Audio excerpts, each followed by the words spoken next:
evening. Good evening, everyone, and thank you so much for joining us again today. This is the 5th session of Mentorship School, the January edition. So far, we've had 4 other sessions. The first one, we had Rosemary Egbo, who spoke about how to become a freelance content writer in 2022. After that, we had Lorraine Muganda from Kenya, who talked to us about what if the plan doesn't go as planned. And after that, we had Mr. Akin Akinpelu, who spoke about networking your way to the top. And after that, yesterday, we had Mr. Oluseun Onigbinde, who spoke about, the entrepreneur's mindset, networks, and scaling. And they've all been really, really amazing sessions so far. And today we're having our another session that is focused on how to build a competitive strategy, or a compelling competitive strategy for your business and for your career. So welcome once again. And I will just go into the housekeeping just to ensure that we're all in sync. So please, as you're joining in, kindly turn off your audio if it's on, just so we can minimize distractions. And also you could decide to turn on your video or turn off your video depending on how you want to conserve your data. So if you feel like you have enough data, you could turn on your video, but if you would like to conserve your data, then feel free to leave your video off. And while this is a networking session, a mentorship session where you can learn from experienced experts in various fields, is also an opportunity for you to network and meet other people. So feel free to go into the chat, introduce yourself, let us know your name, what you do, and where you're joining us from. If you have any questions during the session, please put your questions in the chat, or you could note them down somewhere. And you could ask it during the Q&A section. And finally, while we are during the session or during the mentorship school, if you have key takeaways you would like to share, or put on your status or on your social media stories, please use the hashtag mentorship school so that we can find your content and repost on our different social channels. So that is it. Please, if your audio is turned on and you're not saying anything at the moment, please turn off your audio so that we do not get outside interference during the session. Okay. I'm seeing Fortune's audio on, so I would appreciate if you could mute yourself. Oh, I could do that as well. All right, so thank you all so much. Thank you for joining in. Feel free to introduce yourself in the chat while I introduce our guest for today. So our mentor for today, his name is Tega Gabriel.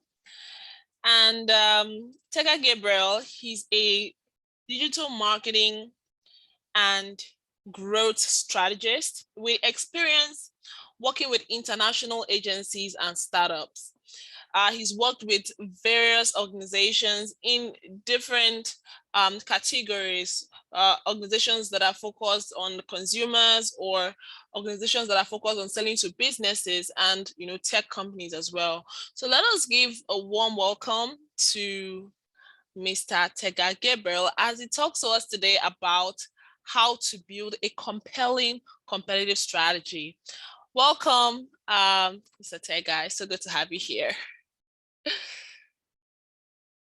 Your audio is turned off. Okay. All right. Can you hear me now? Yes, I can. All right. Thank you very much, Goodness. I'm very happy to be here.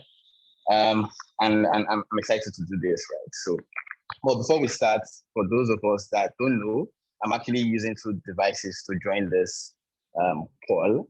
I am sharing my video on one device and audio on another device. So in case in case I know that the way Zoom works is as I speak, the interface for the device where my audio is coming from will show on your screen. So I advise that you pin my video so I also have that function happening on your own end. All right, so let's go into the crux of the matter. My name is Tega Gabriel, like Goodness rightly said. I'm a digital marketing and growth strategist. I've been in this industry for about 6 years. And in this time, I've had the opportunity to work with, brands, companies in several industries, including fitness industry, the fashion industry, hospitality, and, fintech. I'm currently in fintech right now.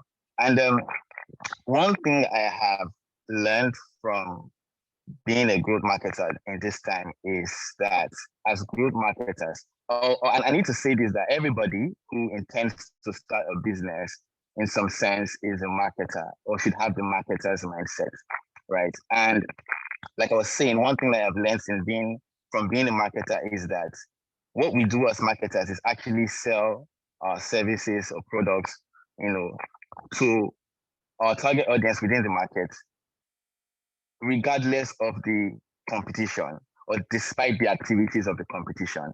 And when we do this, we really are hoping that, our target audience will buy from us or buy us rather than buy from somebody else. So how do we go about this, right?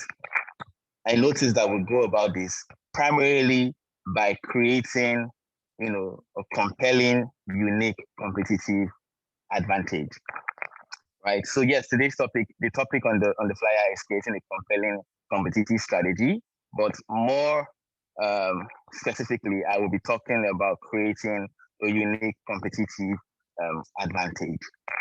So why is a unique competitive advantage so important, for creating or starting up businesses, right? Number one is your customers, right? Creating a unique competitive advantage, helps give your customers a reason to buy from you instead of buying from somebody else, right? It is that thing that people will say, hey, I don't want to buy from Paul, right? I rather buy from Peter. I mean, then you ask the person why is actually buying from Peter. You see, whatever answer that person gives you at that point, is the competitive advantage that Peter has over Paul. And we can only hope that Peter knows about this advantage, right? So one is for your customers, because your unique competitive advantage gives them a reason to buy from you rather than your competition. The next reason to have a competitive advantage is your strategy. The unique competitive advantage is what actually drives your strategy as a business person, as a marketer, right? This is where your strategy comes from. It is what defines your brand positioning in the market, right? And then the third reason for having a unique competitive strategy is for your investors, right? You see, your investors know that you need to have a unique competitive strategy in order to achieve maximum success in the market. So that is what they'll be looking for, right? Because this is what addresses what makes your business different, right? I mean, if everybody is doing this, right? Why should we invest in you when people are already doing this? What makes your business different? Why should we invest in you? The answer to that question would revolve around your unique competitive strategy or advantage, right? So in order to, start up this journey of creating a unique competitive advantage, you want to ask yourself the first question: what makes your business unique, special, and different, right? What makes my business unique, special, and different? Right. In answering that, I'd like us to know a few things about competitive advantage, right? You see, there are 4 qualities of a good competitive advantage, and they are: 1, differentiated, right? So your competitive advantage has to be differentiated, has to be unique, right? Your customers must be able to see how different your product, your brand, or your service is from your competition, right? So yes, it has to be very differentiated. It has to be sustainable. It has to be sustainable, meaning that it must maintain your uniqueness over time. You do not want to look different for the first 2 weeks of launch and then after that, you're just like everybody else, right? You just have an initial hype and then you fade out like Adire, right?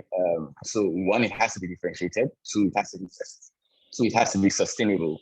Three, it has to be defensible. This means that you should be able to own this advantage, right? You want to ask yourself, can my competition copy this advantage that I have, right?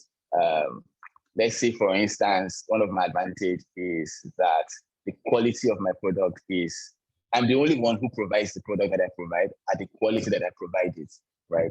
It means you have to make sure that when people see your product, even without knowing that it is your brand, if they hold that product, they can say, from this quality of this product, I know you bought it from John, because only John has products at this level of quality, right? So I'm going over it again. Number one, it has to be easily differentiated, it has to be sustainable, it has to be defensible. And lastly, it has to be relevant. It has to be, very important enough to your customers, to your consumers, right?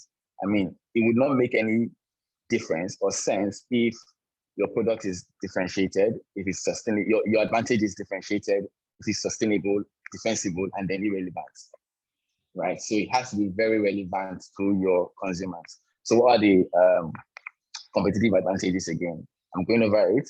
One, it has to be differentiated, it has to be sustainable, it has to be defensible, and it has to be very relevant, right? An example of one brand that we know, let me use two brands, right? Two brands that we know about. Number one is Apple. We know Apple for being, easy to use. We know Apple for being very intuitive, right? The day they would make a very complicated Apple device, it will not be Apple anyway. Maybe it would be Agbaloma or something, right? But an Apple device would be easy to use any day, anytime, and it would be intuitive, right? We know Tesla for being innovative. We know Google for being innovative. That is why they're releasing products, different products every now and then. And this is their competitive advantage, right?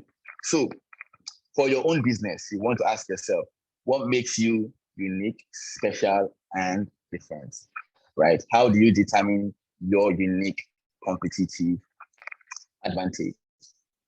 The first step is to evaluate your strengths and your passions. You want to ask yourself, what am I good at? What are my strengths, right? If you have a company, you want to ask your team, you want to sit down as a team and say, what are we good at, right? You want to look at your staff or your network or, like I said, your team and ask, what is great about us? What is great about our system, right? And then look inward and find ways to improve, automate, and then reduce cost of operations, stuff like that. You also want to ask yourself, what are my desires, right? What excites me? What drives me? What problems would be fun for me to solve, right? This is step one. You want to evaluate your strengths and your passions, right? The second step would be to evaluate the competitive landscape, right? If you want to start a business, it makes no sense to just jump into that market. You want to look at the market and understand what is going on in that, landscape, right? If you're forming a business you want to see, you want to understand the landscape so that you can refine your business idea, so you can refine your strategy, right? You want to look at what competitive advantages already exist out there in the market and what competitive advantages are not present. So an example would be, say you want to start let's see, can we innovate a product in Nigeria right now? Let's say you want to start a